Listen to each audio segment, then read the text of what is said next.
Hello, I'm Terry Martin. Thanks for joining us. At least 3 people have been killed in a gas explosion and fire in the Kenyan capital, Nairobi. According to the Kenyan Red Cross, hundreds more were injured. A government spokesperson said that the fire broke out around midnight after a truck loaded with gas canisters exploded. It then spread to nearby homes and businesses. Firefighters have extinguished the blaze, and an investigation into the cause of the incident is underway. Our correspondent, Marielle Müller, is at the scene in Nairobi. I asked her if it's clear yet what caused the explosion.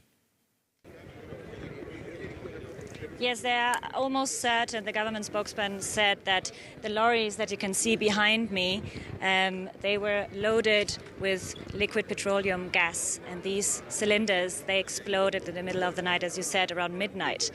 It had a huge impact. As you can see, the whole neighborhood is actually affected, residential buildings, shops. It is a huge area. You can see devastation even now behind the camera.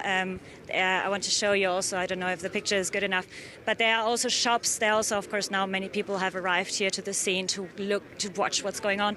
Behind that, you can see there are shops also destroyed. So you can only imagine, you know, the intensity of this blast.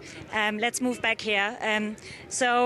We spoke to people here, witnesses who told us the ground was shaking. They were not even aware what was going on. People were screaming. It must have been such a horrible scene. And we spoke to one woman who lives just nearby here in a little flat with her family. She told us, Jacqueline Karimi, she told us that she woke up and she tried to flee and she got burned in the process.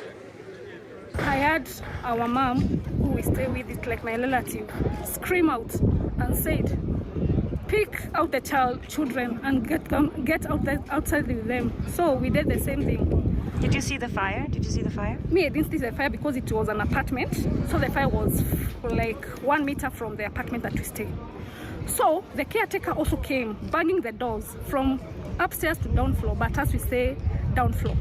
So when the caretaker came and said, get out, you are just asking what is happening. So he told us, instead of asking what is happening, you just get off the plot.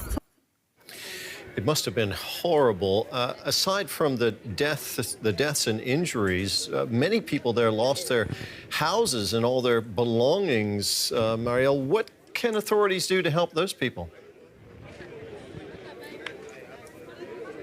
Yeah, it's right.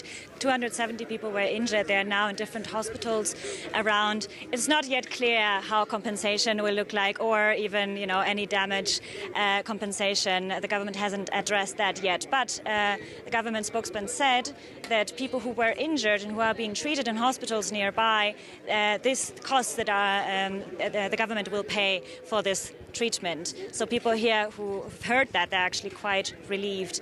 3 people have been killed so far. Also, we don't know if that number will increase. Also, the injured, we will follow up and inform you. Marielle, thank you very much. That was our correspondent, Marielle Müller, in Nairobi.